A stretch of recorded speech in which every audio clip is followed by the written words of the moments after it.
Oke teman-teman, kita lanjut ya. Memasuki part yang keempat, ya kemarin kita udah bahas bagian ketiga. Sekarang kita akan masuk kepada yang part empatnya. Oke.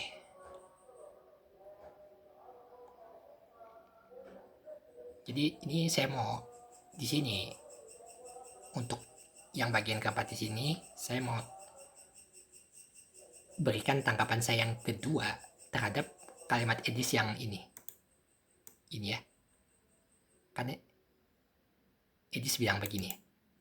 Justru ketika Yesus taat sampai mati, maka keselamatan itu menjadi nyata. Ya kan? Kemarin kan di bagian akhir part 3 Edis ada mengucapkan kalimat itu kan. Nah ya ini dia. Lalu saya udah berikan tanggapan di sini. Itu tanggapan saya yang pertama. Lalu di bagian keempat di sini saya memberikan tanggapan saya yang kedua terhadap kalimat itu. Ya. Nah, kalimat ini ya. Justru ketika Yesus taat sampai mati, maka keselamatan itu menjadi nyata. Kalimat Edis yang ini saya coba bandingkan ya. Saya coba membandingkan kalimat ini dengan ucapan Edis di video yang lain, yaitu video TikTok yang linknya saya copy paste di sini. Nah, ini saya berhubung di video yang kemarin itu saya udah membuka link-link seperti ini, ya maka saya kira di sini saya nggak perlu membukanya lagi ya, karena linknya sudah saya cantumkan di sini. Dan kalau kalian mau, kalian bisa catat ini linknya, lalu kalian cek sendiri bahwa apakah omongan saya terhadap kalimat Edis di sini fakta atau tidak. Kalian bisa cek sendiri ya. Ya meskipun saya nggak tahu, karena bukan tidak mungkin bahwa video yang tertulis, yang video yang ada di dalam link di sini itu bisa saja sudah dihapus, sudah tidak ada lagi. Ya, itu memang bisa, tapi untuk menghemat waktu, maka saya tidak membuka videonya ya dari link di sini. Yang penting linknya sudah saya catat di sini. Bisa kalian tulis, lalu kalian browsing, kalian browse sendiri. Oke. Jadi gini, kalimat Edis yang di sini itu saya coba bandingkan dengan ucapan dia yang di sini, di video yang di link di sini. Dan ketika saya membandingkan, saya baru nyadar bahwa kalimat dia ini membungkus ajaran sesat di dalamnya ya. Karena kalian perhatikan ya, video pada link di sini itu ada kalimat dia yang berbunyi seperti ini. Makanya saya bilang, rencana pembunuhan terhadap Yesus, rencana penyalipan Yesus itu berasal daripada si jahat, iblis yang merencanakan itu. Ketika Tuhan Yesus menghadapi penyalipan itu, tidak lari dari penyalipan itu. Ketika Tuhan Yesus taat sampai mati di kayu salib, Bapa di surga memberikan kepadanya kebangkitan. Maka dia dibangkitkan mengalahkan maut. Nah, kalian perhatikan yang saya bold di sini ya. Ini. Perhatikan yang saya bold ini. Saya mencoba menganalisa kata-kata di situ. Dan saya menemukan sebuah fakta yang sangat mengerikan sekali. Gini teman-teman, kalau kita mengikuti narasinya Edis, ternyata logikanya Edis mengatakan bahwa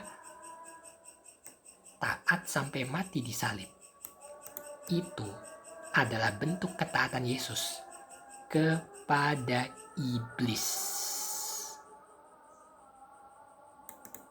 Yesus mentaati iblis, maka Bapa di sorga memberikan reward kepadanya, yaitu kebangkitan.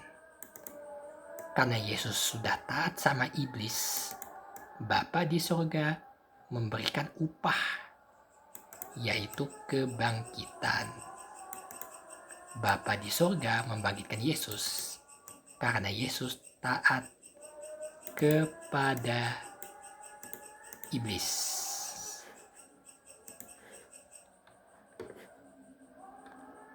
Gimana menurut kalian? Bukankah ini penyimpangan? Dan apakah ajaran ini bukan ajaran yang berbahaya menurut kalian? Kata-kata ini berbahaya bagi orang Kristen awam. Ini kesesatan, teman-teman. Kesesatan ini bagaikan benang tipis, halus sekali, hampir tidak kelihatan. Ajaran sesat yang dibungkus sedemikian pintar berpadu dengan keahlian berkata-kata yang canggih dari ilmu retorikanya Eddie Stevie, yang memang dia itu orangnya terampil dalam bertutur kata. Dan ini memungkinkan di luar kesadaran ini, perhatikan ya, ini memungkinkan di luar kesadaran Eddie sendiri, bahwa dia mengajarkan kesesatan terselubung yang amat sangat rapih, membuat banyak orang larut dalam penyimpangan gelap yang tersamarkan. Tetapi mereka nggak sadar, lalu mereka merasa takjub. Tadi kan Yesus bilang, penyaliban Tuhan Yesus adalah kehendak iblis. Kehendak Bapa di surga adalah supaya Yesus menghadapi penyaliban itu. Lalu dia tambah lagi, justru ketika Yesus taat sampai mati, maka keselamatan itu menjadi nyata.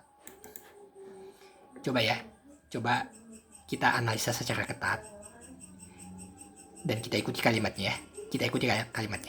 Kita ikuti logikanya secara konsisten dan bertanggung jawab. Kita ikuti nih ya. Penyaliban Yesus itu rencana iblis. Pelan-pelan ya, pelan-pelan. Penyaliban Yesus itu rencana iblis. Bapa mau Yesus taat sampai mati menghadapi penyaliban. Saya ulangi sekali lagi biar nangkap kalian. Penyaliban Yesus rencana iblis. Bapa di sorga mau Yesus taat menghadapi penyaliban itu. Nah, logikanya di sini berarti taatnya kepada siapa? Bapa mau supaya Yesus taatnya kepada siapa? Kepada iblis. Kepada iblis, teman-teman. Ini ajaran Eddie. Ketaatan Yesus harus dikaitkan dengan rencana iblis. Bapa di surga mau Yesus taat kepada rencana iblis. Ini kesimpulannya ya. Kesimpulan ini nggak bisa lari selama iblis menyangkal kalau penyaliban itu rencana Bapa. Maka kesimpulan ini nggak bisa lari. Karena Edis ini terus menyangkal bahwa penyaliban itu rencana Allah Bapa. Kalau gini ya, kalau Edis berkata bahwa penyaliban itu rencana iblis, lalu dia berkata juga Yesus taat sampai mati di kayu salib, maka ya pelan-pelan ya, ini harus pelan-pelan ini. Kalau Edis berkata penyaliban itu rencana iblis, lalu Edis juga bilang bahwa Yesus taat sampai mati di kayu salib, maka ini memunculkan sebab akibat mengerikan yang tidak dapat disangkal, yaitu Yesus itu sebetulnya taat kepada iblis. Ini sebab akibat mengerikannya. Yesus taat kepada iblis. Dan ini bukan ajaran Alkitab, ini ajaran Edis TV. Paham ya teman-teman? Ini saya ngomong gini buat kalian yang fanatik penggemar dia.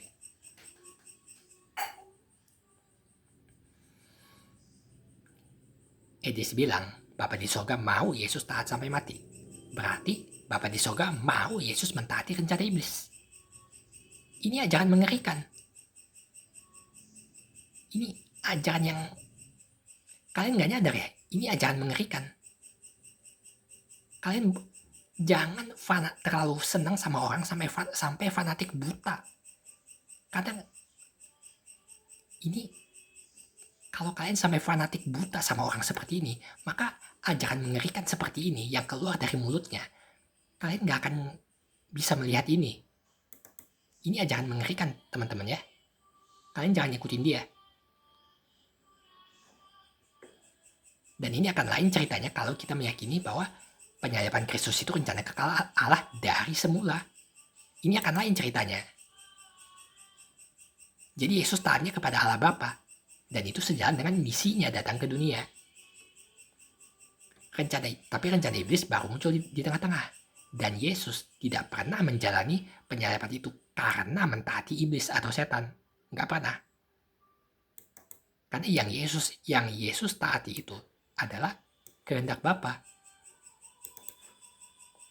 Kehendak Bapa di sorga adalah supaya Yesus menjadi korban penebus, menjadi juru selamat.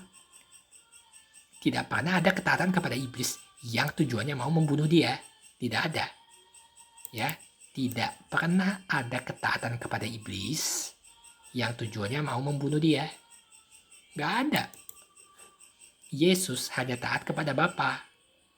Dan ini menunjukkan adanya kesatuan kehendak di dalam relasi anak dan Bapa. Iblis memang ikut bermain, tapi Tuhan yang memegang kendali. Gitu ya. Terus ya, tentang Ayub dan Yusuf. Edis berargumentasi bahwa semua rencana-rencana itu berasal dari si jahat. Entah itu iblis, entah itu manusia. Tapi Allah membalikan rencana itu demi tujuan yang mulia. Nah, berangkat dari apa yang dia pahami dari dua tokoh perjanjian lama itu, penyaliban Kristus, dia membandingkan dia penyaliban. Jadi gini, berangkat dari apa yang dia pahami dari Ayub sama Yusuf, ya, dia memahami bahwa penyaliban Kristus itu dia perbandingkan dengan kasus Ayub dan Yusuf tadi sebagai cerminan dengan mengatakan Allah membalikkan rencana kejahatan itu menjadi penebusan dan keselamatan. Nangkap teman-teman? Ini ajaran dia. Tapi justru inilah bahaya dari kesesatan ajarannya dia. Ajarannya Edis. Ya, ini saya ulangi sekali lagi. Karena ini penekanannya kalian harus dapat. Ya.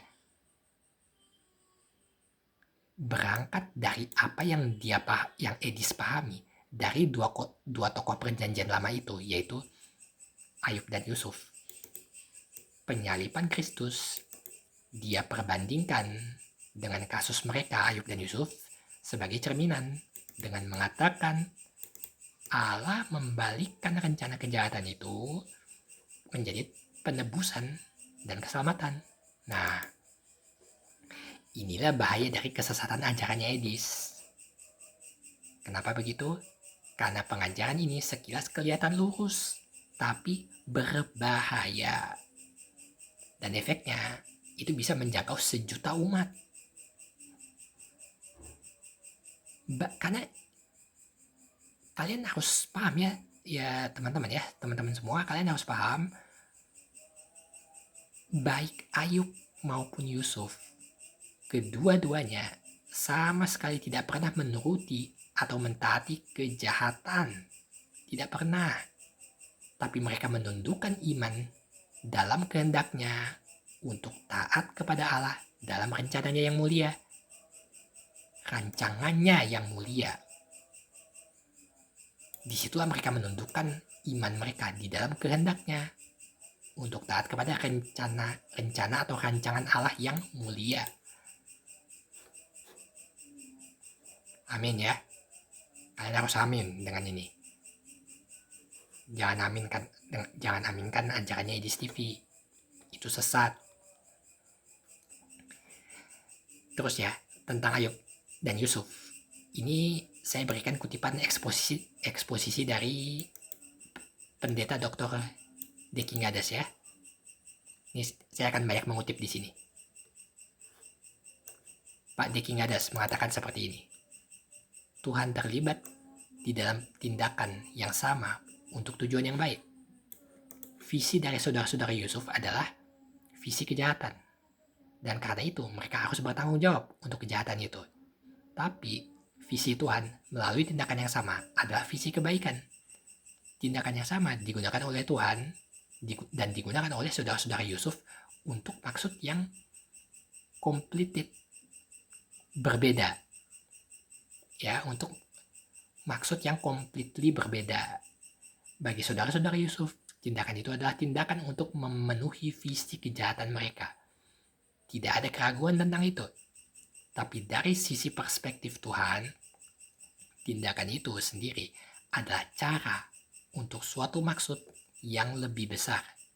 Tuhan menghendaki tindakan yang sama untuk maksud baik, tanpa berbagian di dalam maksud jahat atau kejahatan dari saudara-saudara Yusuf itu.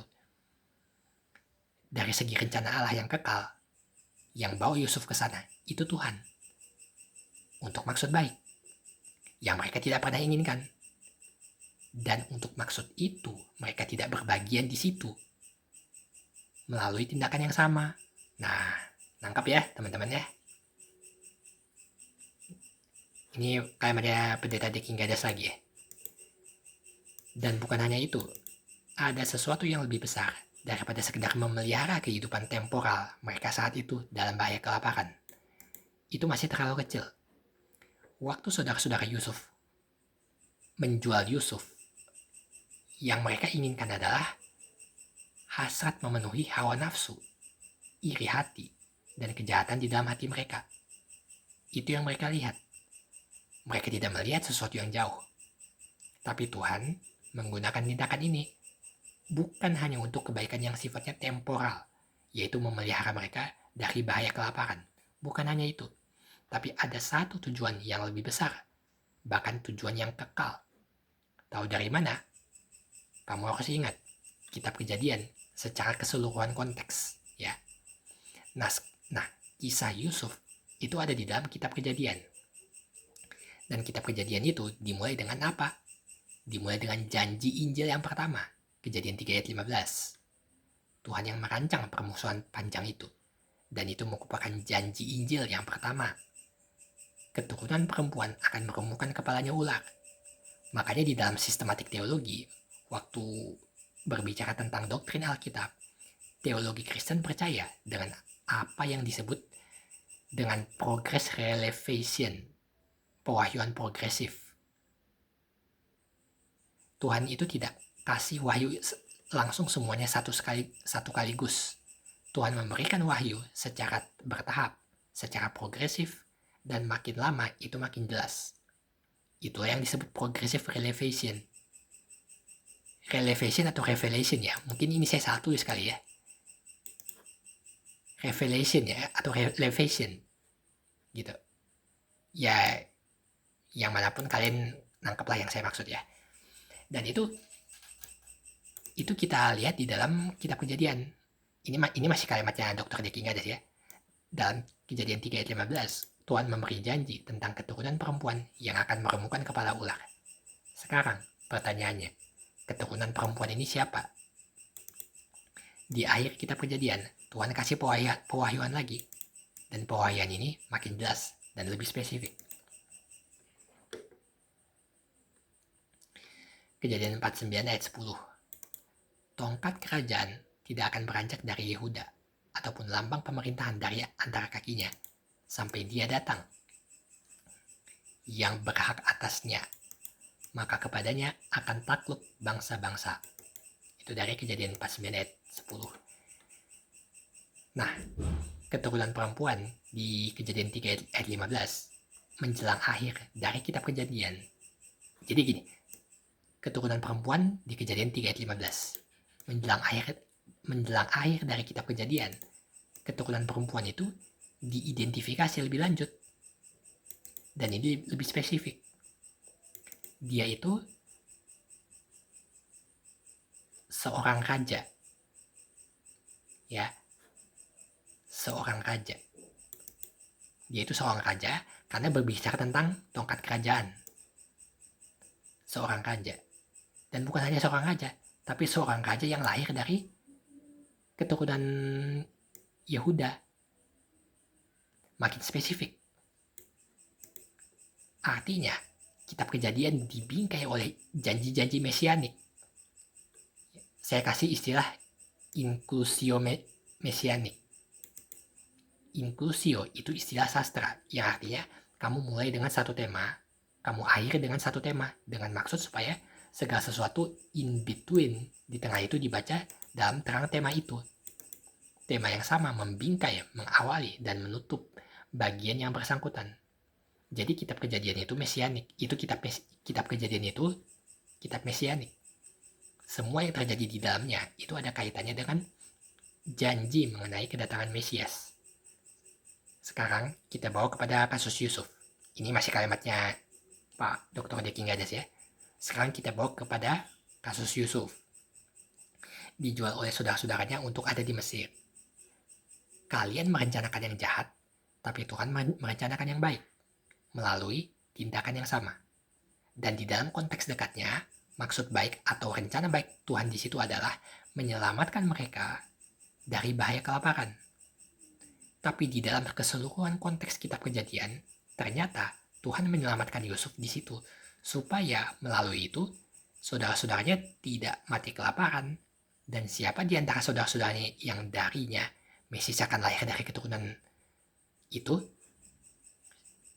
Yehuda. Yehuda akan jadi leluhur Mesias. Nah, kalau dia mati karena bahaya kelaparan di situ, rencana Tuhan itu akan menjadi kacau. Jadi bukan hanya sekedar mau menyelamatkan mereka dari bahaya kelaparan, tapi memelihara mereka dalam rangka memelihara keberlangsungan rencana keselamatan. Janji penebusan, janji mesianik yang nanti akan digenapi 2000 tahun yang lalu. Mesias lahir sebagai Raja Davidik dari keturunan Yehuda. Dan you lihat di sepanjang PL, janji itu makin lama makin diperjelas. Ya bisa lihat itu di dalam bilangan pasal 23 itu sampai 24, 2 Samuel 7 ayat 14 sampai 16, Mazmur 2, Mazmur 110, Yesaya 7 ayat 14,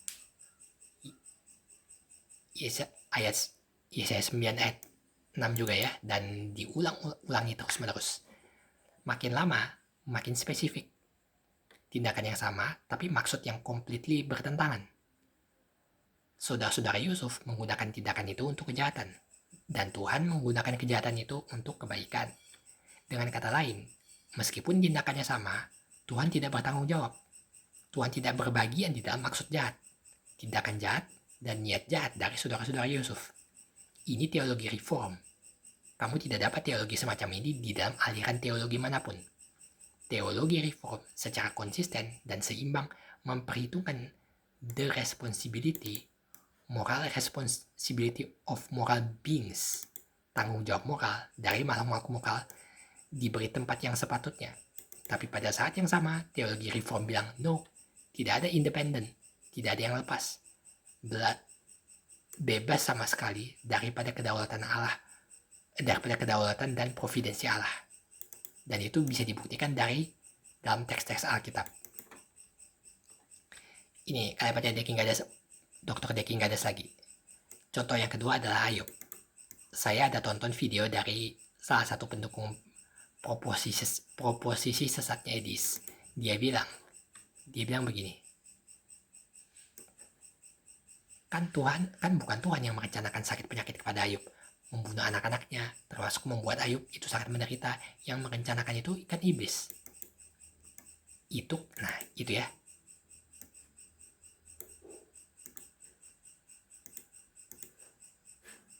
Saya lanjut lagi, membacakan kalimatnya Pendeta The King Gadas ya. Nah, tentang kalimat ini ya, itu kalau kamu baca dengan kacamata kuda. Kalau you baca dengan kacamata bagus dan membacanya dengan akal sehat, you akan membuat kesimpulan yang completely berat sebelah. Kalau berat sebelah parsial, kalau yang kamu lihat hanya rencana iblis. Saya tidak tahu ada selubung apa yang menutup matamu, sehingga kamu membaca narasi Ayub dan you lihat hanya rencana iblis, sehingga Ayub menderita dan duduk di dalam debu. Saya tidak tahu selubung apa itu, karena teksnya secara jelas mengatakan iblis terlibat, punya niat jahat. Tapi bahkan iblis tidak bisa ngapa-ngapain kalau Tuhan tidak izinkan. Dan bahkan iblis tidak bisa melakukan sesuatu yang melebihi dari apa yang Tuhan sudah bilang. Oke, batasnya ini. Kamu tidak boleh lakukan apa yang lebih. Nah, di King Gadas lagi. Di Ayub 1 ayat 1-5, narator kitab Ayub sudah secara eksplisit mengkarakterisasi Ayub sebagai orang yang saleh, orang yang takut akan Tuhan, dan dia terus-menerus hidup dalam pergaulan, dalam ketaatan, dalam kesalehan takut akan Tuhan. Kemudian muncullah iblis, mencoba mendakwa dia, menyalahkan dia di hadapan Allah dengan mengemukakan dua strategi. 1. Mendakwa motivasi Ayub, ayat 9. Ayub taat bukan karena memang dia taat kepada Tuhan. Ayub taat karena dia dapat sesuatu dari Tuhan. Tapi bukan hanya Ayub yang diserang iblis. Di ayat 10, iblis menyerang juga karakter Tuhan. Iblis menyalahkan Tuhan. Bukankah engkau yang membuat pagar sekeliling dia dan rumahnya serta segala yang dimilikinya? Apa yang dikerjakannya telah kau berkati dan apa yang dimilikinya makin bertambah di negeri itu. Artinya, iblis bilang dia begitu karena kamu. Dia tidak benar-benar saleh. Dia saleh karena dia dapat sesuatu dari kamu, dan kamu yang kasih dia. Artinya, Ayub tidak benar-benar saleh dan Tuhan berbagi di dalam motivasi jahat, menurut tuduhan dan menurut dakwaan iblis. Itu adalah serangan iblis. Bukan hanya terhadap Ayub, tapi serangan iblis terhadap karakter Tuhan, terhadap sifat baik, sifat benar, sifat bijaksana, sifat berhikmat daripada Yahweh sendiri. Dan itu sangat mengerikan sekali. Sangat jahat sekali iblis di sini ya. Karena dakwaan itu, Tuhan kemudian mengizinkan supaya Ayub itu ditulahi dalam dua tahap. Pertama, iblis mengusulkan di dalam Ayub 1 ayat 11-12. Tetapi ulurkanlah tanganmu dan jamahlah segala yang dipunyainya. Ia pasti mengutuki engkau di hadapanmu. Ayat 12. Maka firman Tuhan kepada iblis, nah, segala yang dipunyainya ada dalam kuasamu. Hanya jangan engkau mengulurkan tanganmu terhadap dirinya. Kemudian pergilah iblis dari hadapan Tuhan. Nah, saudara lihat, iblis bahkan tidak bisa mengeksekusi niat jahatnya kalau Tuhan tidak izinkan. Dan bukan Tuhan yang kasih batasan. Ini yang bisa kamu lakukan. Selebih itu jangan. Dan bahkan Tuhan kasih batasan. Ini batasnya adalah ini yang bisa kamu lakukan. Sampai di sini. Selebih daripada itu, jangan menyentuh diri Ayub. Kamu tidak boleh lewati batas itu. Dan ternyata dalam tahap ini, harta benda Ayub ludes. Anak-anaknya mati, ayat 13-19, lalu di ayat 21-22, lalu di ayat 21-22, pasal 1 kitab Ayub mencatat, Ayub lolos dari ujian. Ayub tetap setia kepada Tuhan. Ya, dengan kalimat ini ya.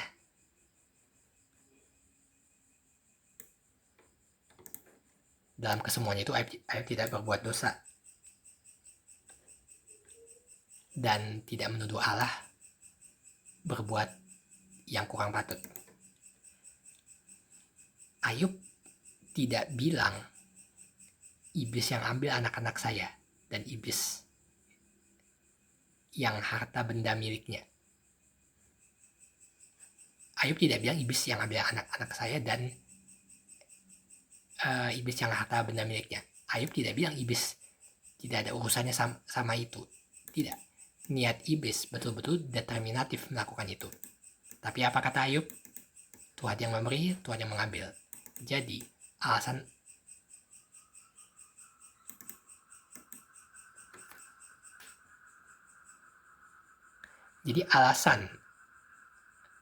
atau rencananya itu adalah Tuhan. Alasan atau rencana utamanya itu adalah Tuhan. Pada tindakan yang sama, iblis menulahi Ayub. Tapi tindakan yang sama itu, Tuhan menggunakannya untuk membuka mata Ayub. Ayub melihat Tuhan. Kalau ini pergi, itu karena Tuhan yang ambil. Tindakan yang sama digunakan oleh iblis untuk maksud jahat. Tapi Tuhan menggunakan tindakan itu untuk maksud baik. Sekarang, Ayub membuat suatu statement of faith, suatu credo. Tuhan yang memberi, Tuhan yang mengambil. Terbukti iblis salah. Dia pikir Ayub taat, saleh karena Tuhan berkati dia. Nah, itu tahap yang pertama. Lalu tahap yang kedua. Ini masih kalimatnya Dr. Diki Gadas. Tahap yang kedua, setelah iblis dipermalukan, sekarang iblis datang lagi. Ayub 2 ayat 4-6. Lalu jawab iblis kepada Tuhan, kulit ganti kulit. Orang akan memberikan segala yang dipunyainya, ganti nyawanya. Tetapi ulurkanlah tanganmu dan jamalah tulang dan dagingnya. Ia pasti mengutuki engkau di hadapanmu.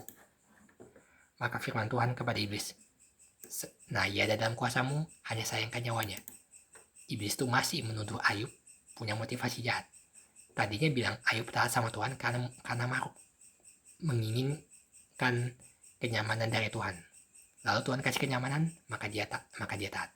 Begitu dibuktikan salah, sekarang dia bilang, coba jamah, ulurkan tanganmu. Biari dirinya sendiri itu kena. Apakah dia masih ngomong yang sama atau tidak?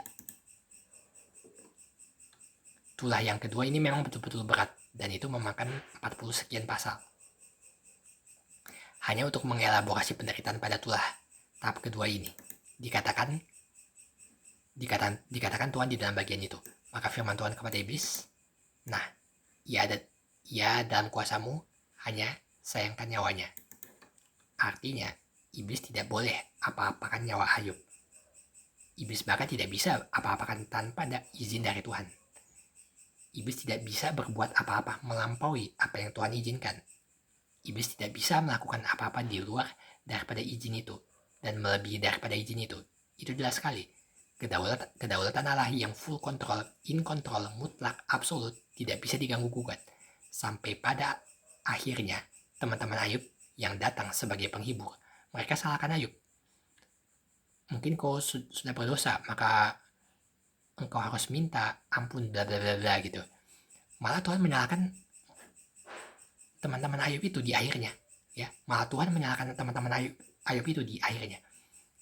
Ayub harus mempersembahkan korban supaya mereka jangan dikutuk oleh Tuhan. Dan di akhir dari penderitaan panjang Ayub itu, di pasal 42 ini dikatakan Ayub.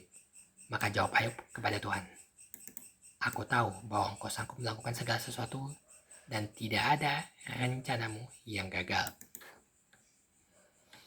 Nah, jadi yang dilihat Ayub di situ adalah rencana Allah. Rencana Allah tidak gagal. Rencana Allah tidak gagal dalam hal apapun dalam hal apa di sini? Nah, rencana Allah tidak gagal dalam hal apa di sini? Tidak gagal dalam hal memperlihatkan bahwa Ayub ditulahi dengan sangat hebat, duduk di dalam debu, di dalam kehinaan, di dalam kesakitan. Rencana Tuhan tidak gagal. Nah, apa spesifiknya rencana Tuhan tidak gagal? Pertama, kecurigaan. Dakwaan iblis bahwa karakter Ayub itu jahat, hanya menginginkan kenyamanan dari Tuhan. Terbukti gagal. Kenapa gagal? Karena ia tahu jalan hidupku. Seandainya ia menguji aku akan timbul seperti emas. Ayat 23 ayat 10. Iblis mencanangkan tulah itu untuk destroy Ayub, mendakwa Ayub. Tujuannya yang totali jahat. Tidak ada maksud baik di dalamnya. Tapi tindakan yang sama digunakan oleh Tuhan untuk apa? Ayat 23 ayat 10. Karena ia tahu jalan hidupku. Seandainya ia menguji aku akan timbul seperti emas. Tindakan yang sama digunakan oleh Tuhan untuk mengasah karakter sifat Ayub dan menjadikannya seperti emas. Dan rencana itu tidak gagal, bukan? Bukan hanya soal karakter Ayub, tapi juga soal iman Ayub. Ayub 19 ayat 25. Tetapi aku tahu penebusku hidup, dan akhirnya ia akan bangkit di atas debu. Apa yang dikatakan Ayub di sini memiliki dimensi futuristik dan kristologis. Jadi kenapa Tuhan mengizinkan tulah itu ditimpakan ke atas Ayub? Selain membentuk karakter Ayub menjadi seperti emas, tapi Tuhan mengizinkan itu karena melalui tulah itulah, di tengah penderitaan hebat Ayub akan bangkit dan menyerukan suatu pengakuan iman yang memberikan lontaran futuristik, lontaran profetik, prediktif perihal penebus hidup. Dan dia akan dari dalam debu. Yang terjadi pada Ayub, iblis melakukan untuk sesuatu yang remeh-temeh sekali dan jahat sekali. Tapi Tuhan maksudkan itu untuk sesuatu yang sangat mulia, sangat besar sekali. Iblis tidak mengantisipasi bahwa melalui itu nanti Ayub akan mengemukakan suatu pengakuan iman yang nanti penggenapannya kita akan lihat di perjanjian baru, bahwa benar Ayub penebusmu hidup dan dia bangkit dari dalam kematian. Tuhan mengizinkan itu terjadi pada Ayub supaya engkau menjadi saksi iman di dalam era kovenan lama. Berbicara soal iman di masa depan, Mesias di masa depan yang akan menjadi penebus yang hidup, bukan penebus yang mati, dan dia bangkit dari dalam debu. Tindakan yang sama digunakan oleh setan untuk tujuan yang jahat, dan Tuhan tidak ada urusan dengan tujuan jahat itu. Tapi Tuhan berbagian di dalam tindakan itu untuk maksud yang baik, maksud yang mulia. Ayub akan timbul seperti emas, dan penebus Ayub hidup, dan dia akan bangkit dari dalam debu. Oke, itu tadi kalimat-kalimat penjelasan dari Dr. Deki Gadas ya. Dr. Deki Gadas.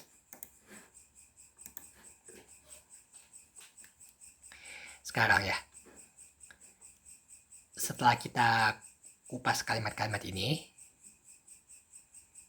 maka tidak diragukan lagi bahwa sebenarnya menurut logika Edis, Yesus itu mengikuti kehendak iblis. Ya, menurut logika Edis ya.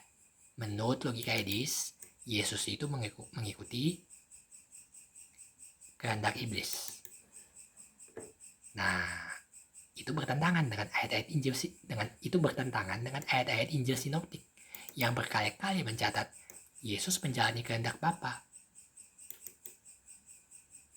Itu ayat-ayat di dalam Injil sinoptik ya. Kita tentang ayat-ayat ini kita udah baca di beberapa video sebelum ini kan.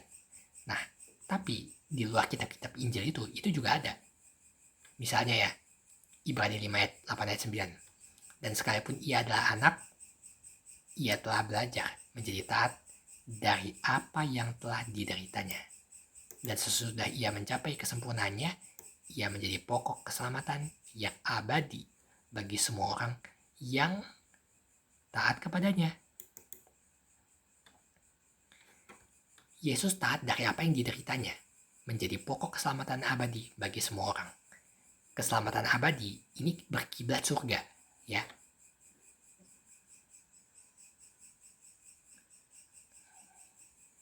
Ini keselamatan abadi.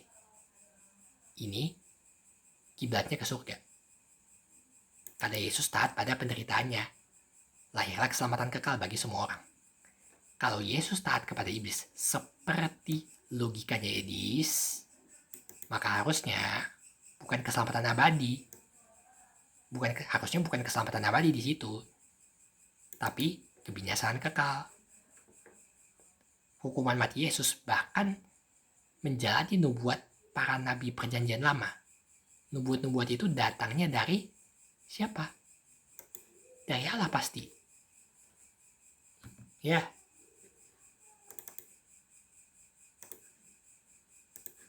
Dari Allah.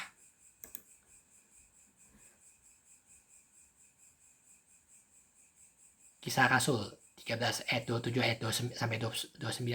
Di situ ada kata-kata, dengan menjatuhkan hukuman mati atas dia, mereka menggenapi perkataan nabi-nabi yang dibacakan setiap hari Sabat. Mereka menggenapi segala sesuatu yang ada tertulis tentang dia. 1 Korintus 15 ayat 3 ayat 4. Bahwa Kristus telah mati karena dosa-dosa kita sesuai dengan kitab suci. Bahwa ia telah dikuburkan dan bahwa ia telah bangkit pada hari yang ketiga sesuai dengan kitab suci. Nah, lihat ya, perhatikan di sini, dan matinya sesuai kitab suci, bangkitnya sesuai kitab suci. Sesuai kan? Kematiannya sesuai kitab suci, kebangkitannya sesuai dengan kitab suci juga. Nah, pertanyaannya, kitab suci mana ini? Ya pasti kitab suci Perjanjian Lama. Kalau kitab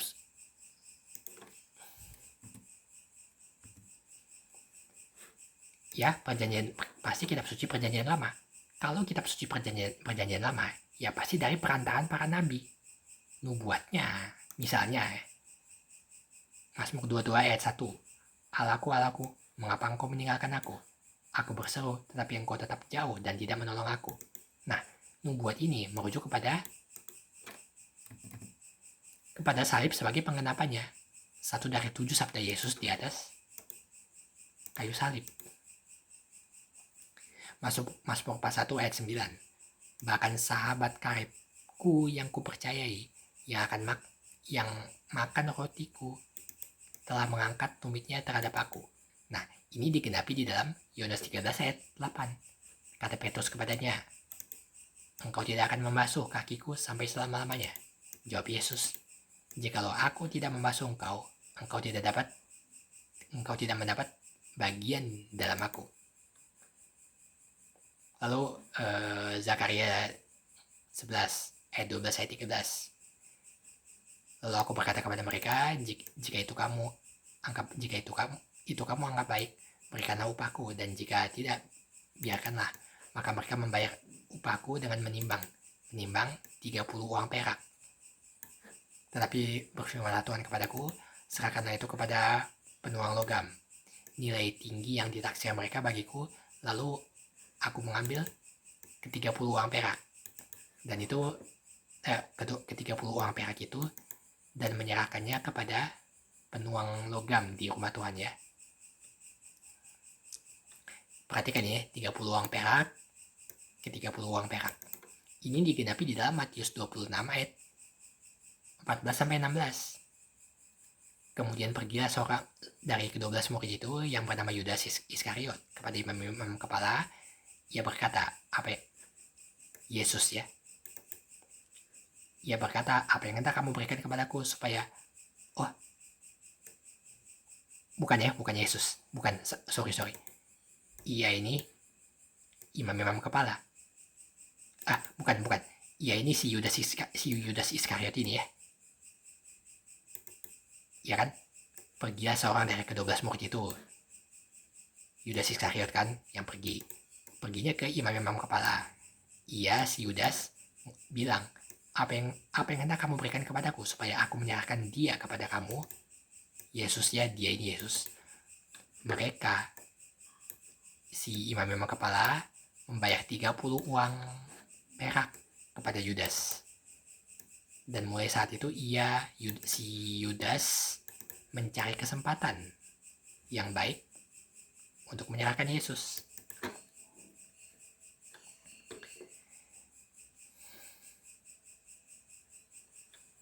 Zakaria 12 ayat 10.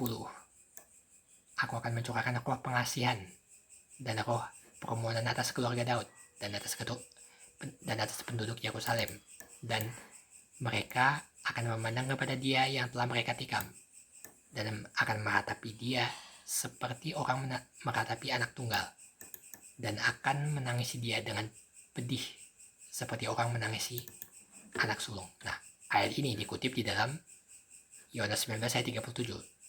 Setelah Yesus ditikam dengan tombak di kayu salib itu ya. Dan ada pula nas yang mengatakan mereka akan memandang kepada dia yang telah mereka tikam. Nah, sekarang jadi terbukti ya,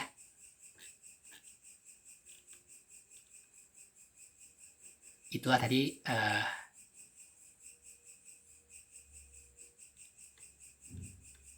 ini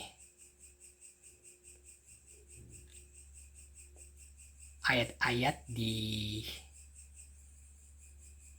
luar Injil sinoptik yang berkali-kali mencatat bahwa Yesus memang menjalani kehendak Bapa, dan itu nubuat. Itu sifatnya nubuat yang datang dari Allah ya. Kita sudah baca tadi ayat-ayatnya.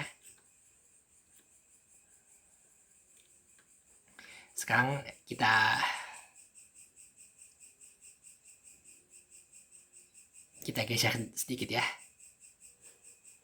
Kita juga bisa menemukan bentuk ketaatan Yesus dari posisi status dia sebagai Adam kedua.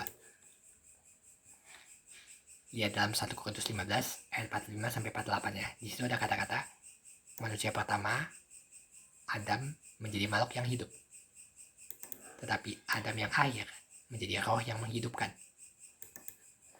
Manusia pertama berasal dari debu dan debu tanah dan bersifat jasmani. Manusia kedua berasal dari surga. Roma 5 ayat 12 sampai 19.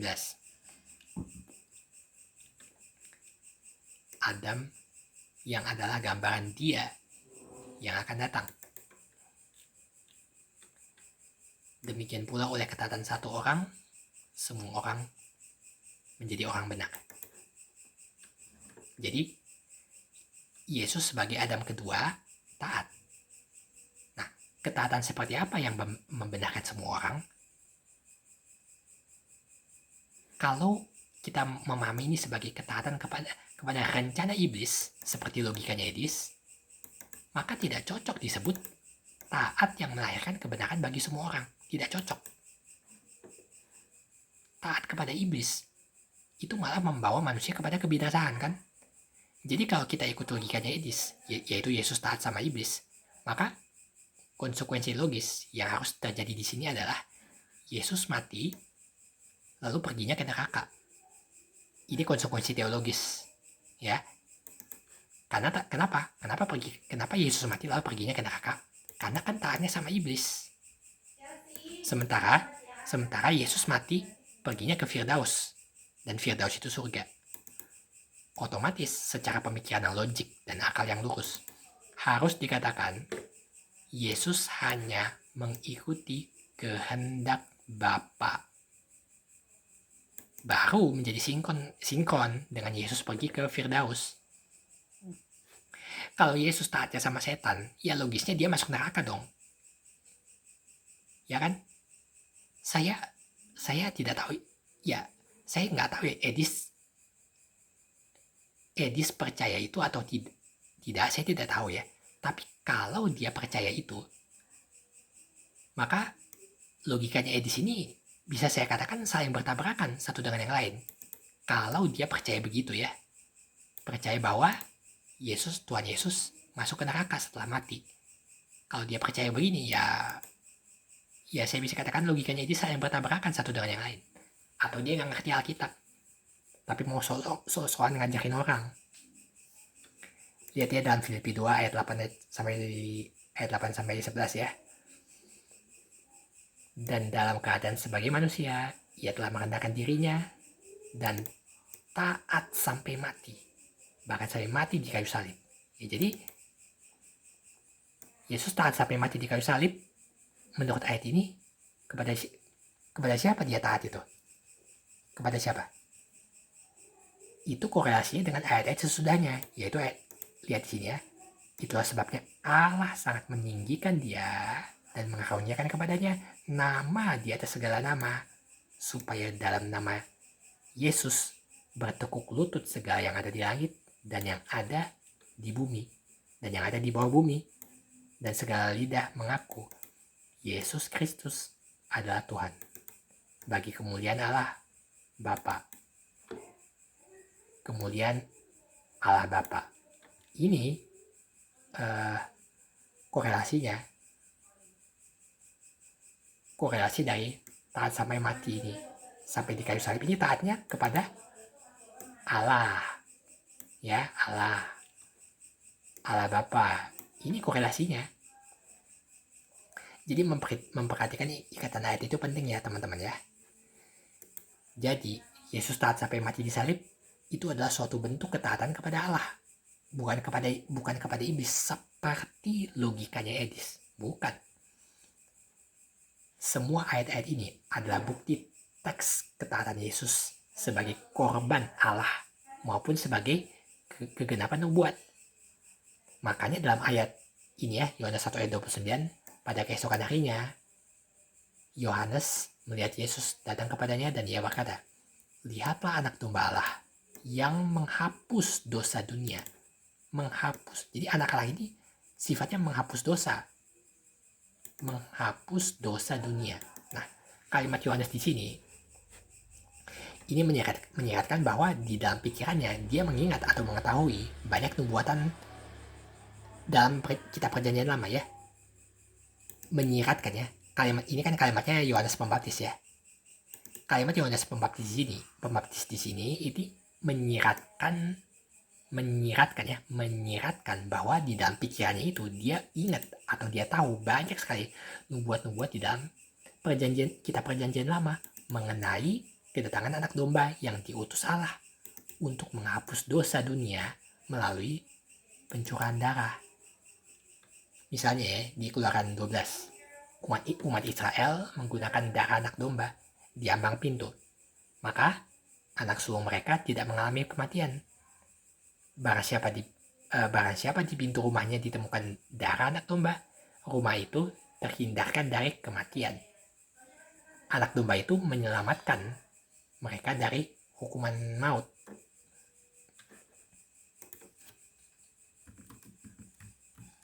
Di Keluaran 29 ayat 38 sampai 42 itu juga tercatat setiap hari ada korban anak domba untuk menghapus dosa seluruh bangsa Israel.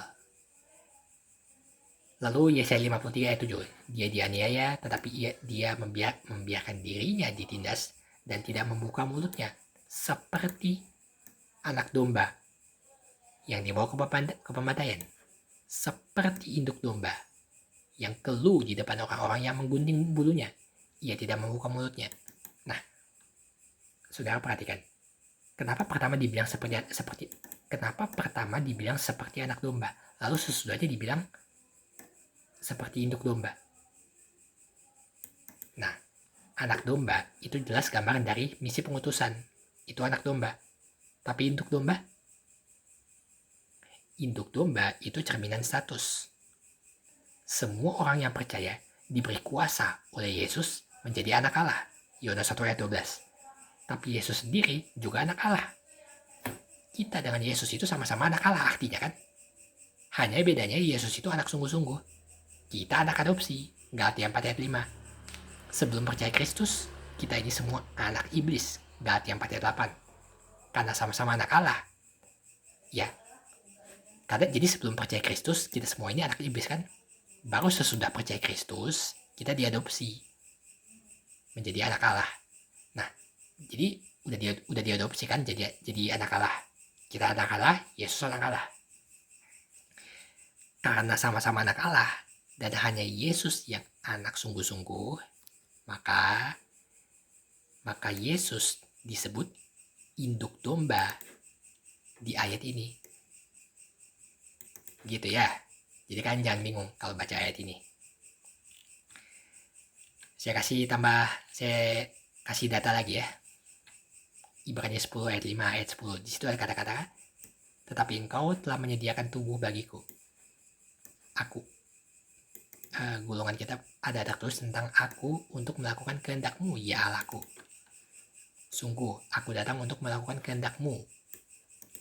Karena kehendak-Nya inilah kita telah dikuduskan satu kali untuk selama-lamanya oleh persembahan tubuh Kristus Yesus. Lalu Efesus 1 ayat 7, sebab di dalam Dia, oleh darahnya, kita beroleh penebusan, yaitu pengampunan dosa, menurut kekayaan kasih karunia-Nya. Nah, oleh darahnya kan, darahnya ini apa kalau bukan salib kan? Ini salib. Tanpa darah apakah ada penebusan? Tanpa penebusan apakah ada pengampunan dosa? Yang nggak ada. Roma 3 ayat 25, Yesus Kristus telah ditentukan Allah menjadi jalan pendamaian karena iman dalam darahnya. Wahyu 13 ayat 8, semua orang yang diam di atas bumi akan menyembahnya, yaitu setiap orang yang namanya tidak tertulis sejak dunia dijadikan di dalam kitab kehidupan dari anak domba yang telah disembelih. Ya, saya baca sekali lagi, dan semua orang yang diam di atas bumi akan menyembahnya, yaitu setiap orang yang namanya tidak tertulis sejak dunia dijadikan di dalam kitab kehidupan dari anak domba yang telah disembelih. Kita di sini ya, kalau lihat di situ ayat ini ya, Wahyu ini, kalau kita lihat di situ lalu kita teliti kata perkataannya ya, terjemahan bahasa Indonesia di situ agak kurang kena dengan makna sesungguhnya. Tapi ini saya salah ketik nggak ya di sini? Coba kita lihat ya, Wahyu 13 ayat 8. Wahyu 13 ayat 8.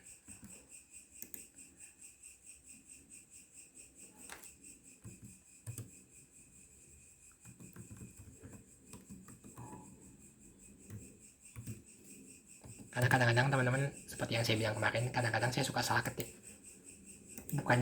Saya bukan merubah ayat, tapi kadang-kadang memang saya salah ketik ya, Wahyu 13 ayat 8.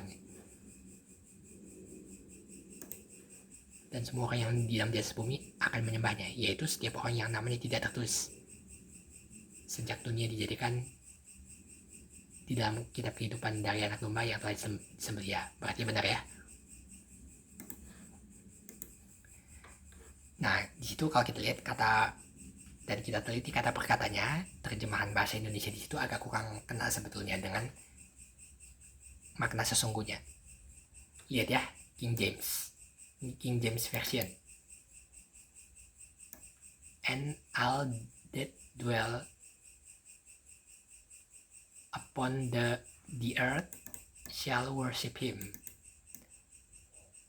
whose names are not written in the book of life of the Lamb slain from the foundation of the world. Jadi, kalau menurut ChatGPT secara harfiah, artinya adalah dibunuh sejak dunia dijadikan atau disembelih sejak dasar dunia. Maka kita uraikan sedikit maknanya. Slain, dibunuh, disembelih atau dikorbankan. From the foundation of the world, sejak dunia diciptakan, sejak awal mula segala sesuatu. Jadi, frasa ini biasanya dipahami sebagai gambaran tentang Yesus Kristus yang disebut sebagai anak domba yang disembelih sejak dunia dijadikan. Artinya secara teologis, pengorbanan Kristus sudah ada dalam rencana Allah sejak awal, bahkan sebelum dunia diciptakan. Ini dari ChatGPT ya. Ini kalimatnya Dr. Deki nggak ada lagi nih, saya kutip di sini. Kitab Wahyu mengatakan anak domba itu disembelih sebelum dunia dijadikan. Tapi terjemahan bahasa Indonesia mengaburkan ide itu. Terjemahan Indonesia mengacaukan ide itu. Keterangan klausa sejak dunia dijadikan itu dikaitkan dengan setiap orang yang namanya tidak tertulis. Tapi di dalam bahasa Yunani-nya, ini bahasa Yunani ya. Perhatikan yang saya beri ini ya, beri warna merah di sini ya. Espagmeno apo kataboles kosmo. Espagmeno itu berasal dari kata spazo, artinya disembelih. Lalu apo dari kata boles kosmo, itu dasar dunia, sebelum dunia dijadikan, before the foundation of the world. Kalau lihat dalam KJV, KJV menerjemahkan itu the lamb slain, dibunuh, disembelih, from the foundation of the world, dari sebelum dasar dunia atau sebelum dunia dijadikannya. Ini kalimatnya King Gadas ya. Ini kalimatnya King Gadas lagi. Kok anak domba itu disembelih sebelum dunia dijadikan? Siapa yang sembelih? Untuk apa? Kenapa kita Paulius mengatakan anak domba itu disembelih sebelum ada penciptaan? Nah, itu adalah bahasa atau ungkapan tentang rencana keselamatan itu sudah ada sebelum penciptaan ada. Sebelum ada iblis, sebelum ada dunia, sebelum ada apapun. Hanya ada Allah Tritunggal. Rencana itu sudah direncanakan. Tapi kenapa dikatakan sudah disembelih? Karena Tuhan itu tidak ada waktunya. You dan saya hidup di dalam waktu kan? Kita hidup di kemarin, sekarang, besok, tahun depan. Ada titik-titik kronologi waktunya. Kalau kita hidup di sekarang, berarti bukan kemarin. Kalau kemarin, bukan besok. Kita hidup di dalam kronologi waktu, bukan? Tapi Tuhan itu kekal. Jadi apa yang direncanakan itu sama dengan kenyataan. Oke, sekarang perhatikan kata-kata Yesus. Ini berbunyi di dalam perikop doa Yesus kepada murid-muridnya.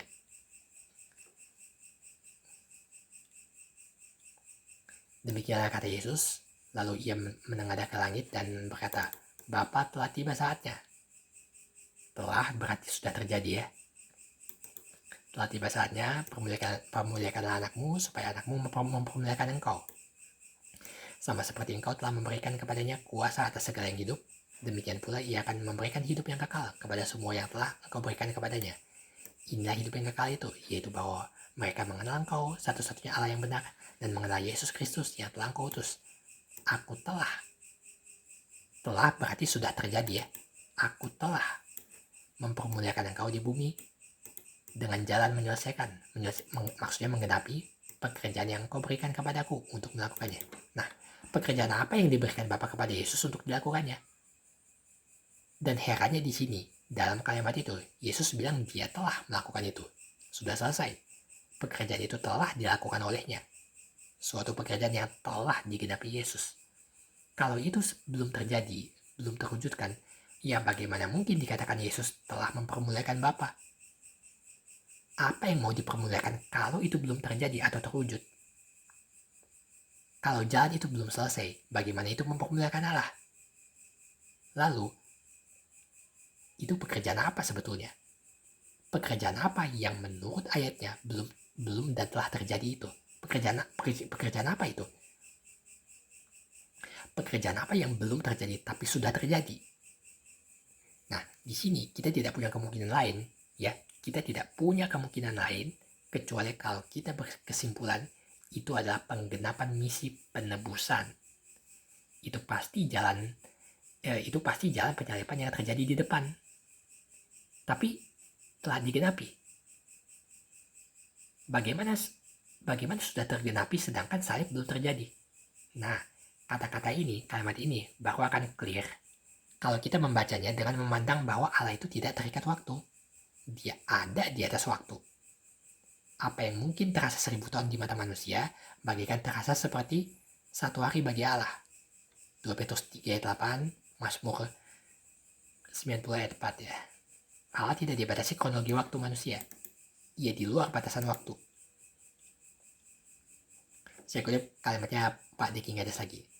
Karena di dalam perspektif Tuhan, rencana Tuhan itu sama dengan kenyataan. Sudah terjadi, pasti terjadi. Tidak mungkin tidak terjadi.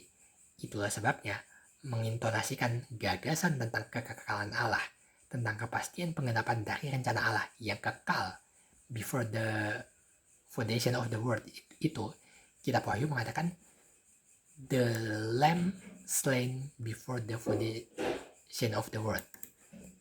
Anak domba itu sudah disembelih sebelum dunia dijadikan. Nah, bicara tentang rencana penebusan yang mencakup penderitaan, penyaliban, kematian, kebangkitan, dan seterusnya.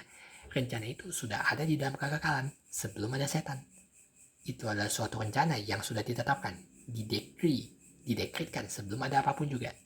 Itu jelas diajarkan di dalam Alkitab. Yohanes 12 ayat 23 ayat 31. Tetapi Yesus menjawab mereka, katanya, telah tiba saatnya anak manusia dimuliakan. Nah, Yesus belum disalib dan bangkit, bagaimana dimuliakan? Sekarang berlangsung penghakiman atas dunia ini. Sekarang juga penguasa dunia ini akan dilemparkan keluar. Penguasa dunia ini kan iblis. Nah, penguasa dunia akan dilemparkan ke luar. Sekarang juga ya, ada kata-kata sekarang juga penguasa dunia ini akan dilemparkan ke luar. Kenapa hal yang terjadi di depan Yesus bilangnya sekarang? Jawabannya, karena Yesus tidak terikat waktu. Yesus bersaksi tentang kejatuhan tunggal.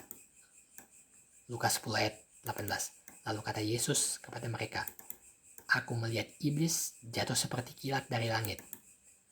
Ini Yesus berbicara dalam bentuk lapau. Aorist tense di Yunani menunjukkan sebuah peristiwa yang selesai. Ya, Yesus berbicara dalam bentuk lampau, menggambarkan kejatuhan setan sebagai satu peristiwa tunggal yang cepat dan definitif, seperti kilat. Lagi-lagi, ini menunjukkan Yesus tidak terbatasi waktu. Dia melihat segala sesuatu yang terjadi lampau, yang dilihatnya dalam detik-detik masa kini, seakan-akan itu sedang berlangsung. Nah, kenapa penglihatan Yesus bisa menjangkau sesuatu yang terjadi di depan dan sesuatu yang terjadi di belakang, dalam waktu yang berbarengan dengan garis waktu sekarang dan yang sedang berjalan? Bagaimana dia bisa melihat masa lalu dan melihat masa depan dalam detik lajunya waktu? Dalam detik lajunya waktu sudah meninggalkannya, atau arus waktu itu belum mencapai itu dalam kesudahannya? Jawabannya cuma satu, karena dia kekal. Dia berada di atas waktu. Yesus itu kekal ke depan dan kekal ke belakang. Tidak ada tidak ada yang kekal timbal balik dua arah seperti itu selain daripada Tuhan sendiri. Paham ya? Mudah-mudahan bisa tangkap ya teman-teman ya. Memang saya akui penjelasan di sini agak ribet ini ya. Terus tentang ini ya, 2 Petrus 3 ayat 8, ini pendeta Budi Asali ada berkomentar seperti ini. Ini menunjukkan bahwa Allah itu tidak tergantung waktu, atau dia ada di atas waktu. Dan karena itu di dalam Yohanes 8 ayat 58. Jadi kalau Allah di atas waktu, itu maksudnya bagi manusia itu ada waktu lampau, ada waktu sekarang, ada waktu nanti. Tapi karena Allah itu di atas waktu, bagi dia tidak ada waktu lampau, sekarang dan akan datang. Itu tidak ada. Semuanya itu present bagi dia. Dan itu bisa kita lihat sendiri di dalam Yohanes 5 ayat 58. Kata Yesus kepada mereka, aku berkata kepadamu, sesungguhnya sebelum Abraham jadi, aku telah ada. Kata telah ini salah ya. Kata telah ini menjadi perfect tense kalau ada. Dalam bahasa Inggris, I am. Ini bentuk present. Kalau mau lihat bahasa Yunaninya ya, ego eimi, I am. Keterangannya verb indikatif present aktif. Satu ST present singular. Jadi ini present. Dalam KJV tadi itu tertulis was bentuk lampau, before-nya lampau. Mestinya ya kalau before-nya kan lampau, mestinya pakai past perfect. Tapi Yesus mengatakan I am. Jadi Yesus sebagai Allah di sini, dia ada di atas waktu. Bagi dia yang lampau pun present. Makanya dia bukan mengatakan I have been, tetapi I am. Ya, saya berikan catatan di sini ya. Perfect tense itu bentuk kata kerja bahasa Inggris untuk tindakan, kejadian yang telah selesai atau sudah terjadi pada suatu waktu yang lalu, tapi masih memiliki hubungan sama waktu sekarang. Past perfect, bentuk kata kerja bahasa Inggris untuk tindakan, kejadian yang telah selesai pada suatu waktu yang lalu sebelum suatu tindakan atau kejadian lain yang juga terjadi pada waktu yang lalu. Itu sedikit catatan ya. Saya kutip lagi penjelasannya Pendeta Budi Asali. Kalau masih kurang kuat, kita bisa lihat lagi di Keluaran 3 ayat 13. Lalu Musa berkata kepada Allah, tetapi apabila aku mendapatkan orang Israel dan berkata kepada mereka, Allah nenek moyangmu telah mengutus aku kepadamu, dan mereka bertanya kepadaku, bagaimana tentang namanya? Apa yang aku suka jawab kepada mereka? Firman Allah kepada Musa, aku adalah aku. Ya, Pendeta Budi Asali mengatakan dalam terjemahan Inggris, I am that I am. Lagi firmannya, beginilah kau katakan kepada orang Israel itu, akulah aku, telah mengutus aku kepadamu. Versi King James, I am that I am. Ya, I am that I am. Ya, Pendeta Budi Asali. Padahal ini kalau kita lihat di bahasa Ibrani ya, Ehye, Asher Ehye. Ehye itu bentuk imperfect. Kalau imperfect, masa kan datang dalam bahasa Ibrani ya. Tapi kenapa semua terjemahan Inggris menerjemahkan dalam bentuk present, I am. Septuaginta juga ego eimi. Pada Ibrani ya, Ehye, Asher Ehye. Itu I will be that I will be. Bentuk future sebetulnya ya, future. Kenapa dijadikan bentuk present? Jawabannya, karena Allah ada di atas waktu. Yang future itu present bagi dia. Oke, paham ya teman-teman? Demikian pengertian yang sama kita jumpai di dalam ayat-ayat berikut ini. Yohanes 12 ayat 23 sampai 25. Telah tiba saatnya anak manusia dimuliakan. Kisah Rasul 4 ayat 27-28. Fokus di ayat 28-nya. Untuk melaksanakan segala sesuatu yang telah kau tentukan dari semula oleh kuasa dan kehendak-Mu. Jadi ayatnya jelas. Segala sesuatu yang dilaksanakan itu telah ditentukan sejak semula. Kalau ini orang membantah itu dengan mengatakan ini, frasa segala sesuatu di situ harus diselaraskan dengan apa yang terjadi dalam konteksnya. Itu bukan segala sesuatu dalam cakupan total segala-gala kejadiannya. Kalau orang membantah dengan ocehan seperti ini, ya silakan saja berargumen begitu. Tapi kalau kasus dalam ikatan ayat di sana saja itu terjadi karena ditentukan oleh kuasa dan kehendak Allah sejak semula, ya bagaimana mungkin salib yang sakral itu tidak?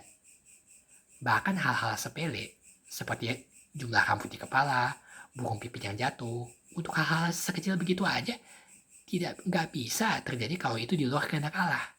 Matius 10 ayat 29-30 ya, bisa kalian cek sendiri. Untuk hal-hal sekecil itu saja nggak bisa terjadi kalau itu di luar kehendak Allah. Nggak bisa terjadi kalau di luar kehendak Allah. Nah, apalagi tragedi penyalipan. Rasanya lebih nggak mungkin lagi teman-teman ya. Jadi, logikanya, apa yang terjadi di kisah Rasul 4 ayat 27-28 itu lebih tidak mungkin lagi bisa terjadi kalau tidak Allah yang tentukan. Tidak bisa itu terjadi kalau itu di luar kehendak dan kedaulatan Allah. Saya kutip kalimatnya Pendeta Dr. Diki ada sedikit. Dan itu bukan baru ditentukan dalam ruang dan waktu. From the beginning, itu ekspresi yang paralel dengan from the foundation of the world, dari sebelum dunia dijadikan. Nah, jadi semua ayat-ayat ini berhubungan. Tidak bisa satu ayat ditafsir menabrak ayat yang lain. Itu tidak bisa. Dan itu melanggar prinsip hermeneutika. Baca 1 Korintus 15 ayat 3 sampai 4. Sebab yang sangat penting telah kusampaikan kepadamu, yaitu apa yang telah kuterima sendiri, ialah bahwa Kristus telah mati karena dosa-dosa kita sesuai dengan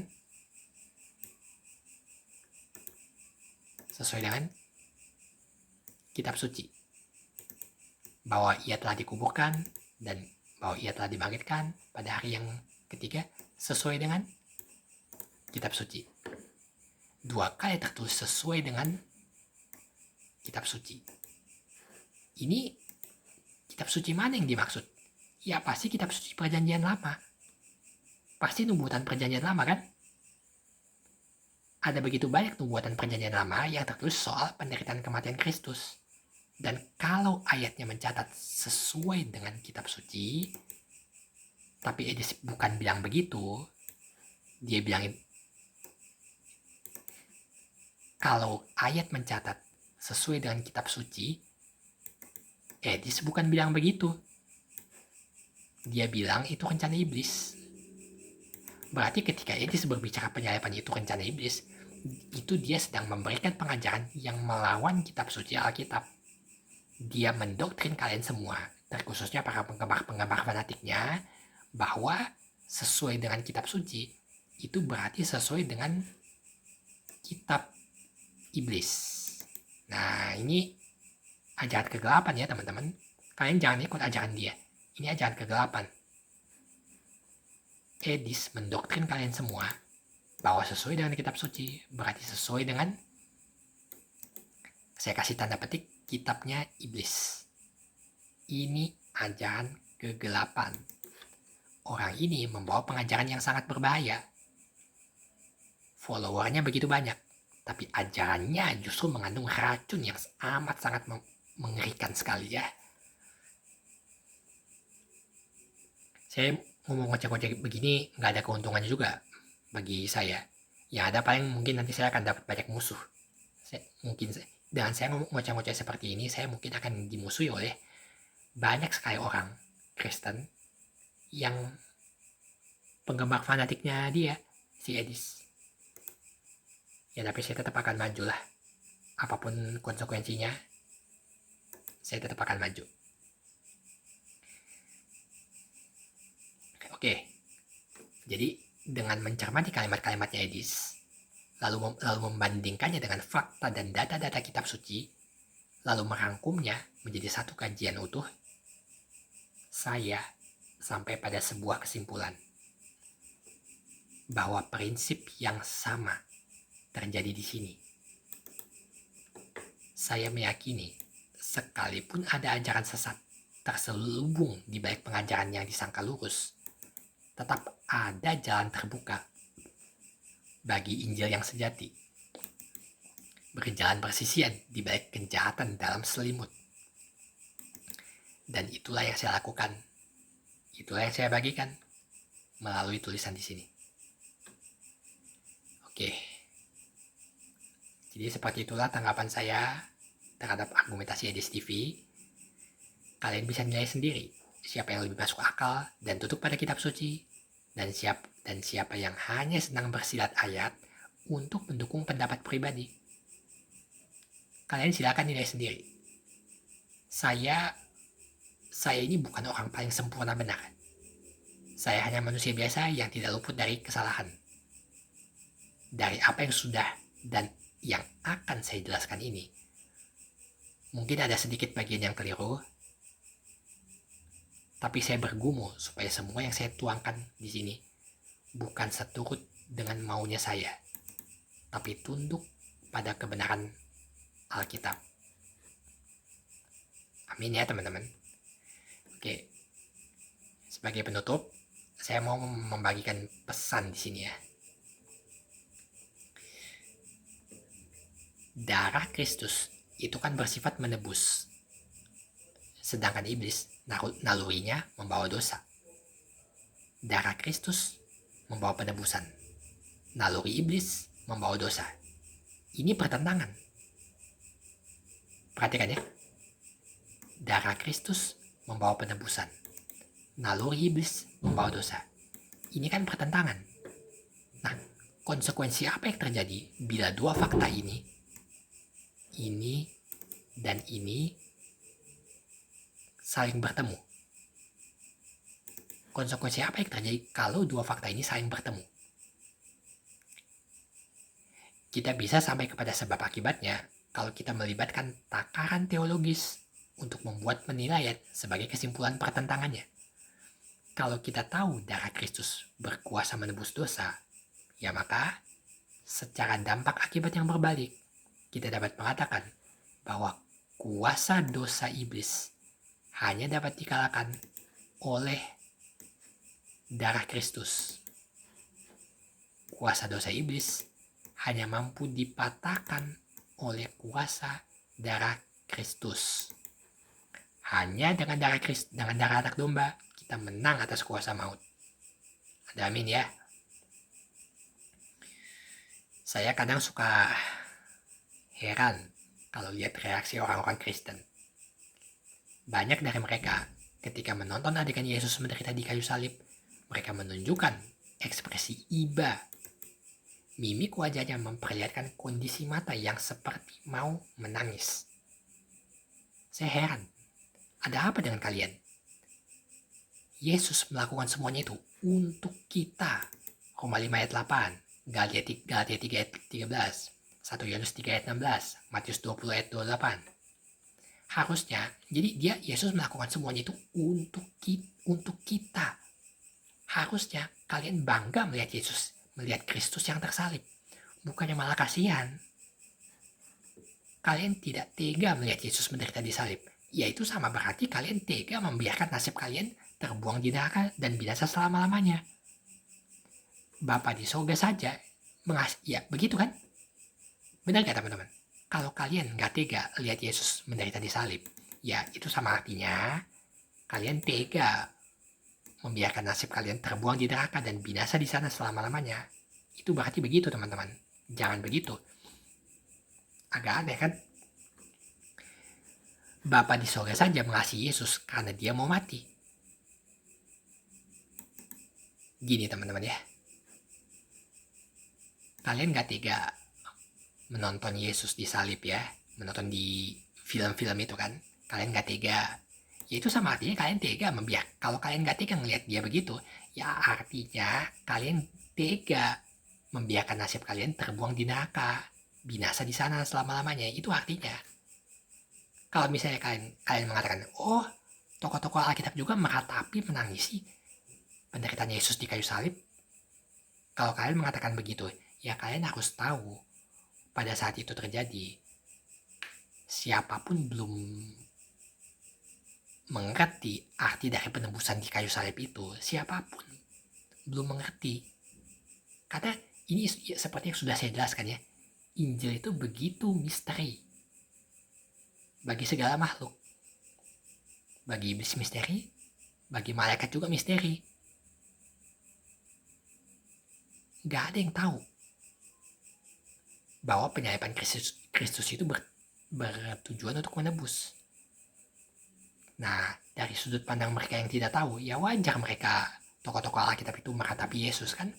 Tapi kalau dari sudut pandang kita yang udah tahu makna di balik penyaliban itu apa, kalau kita udah tahu itu, lalu kita mau nangis-nangis nonton adegan Yesus menderita di kayu salib, ya rasanya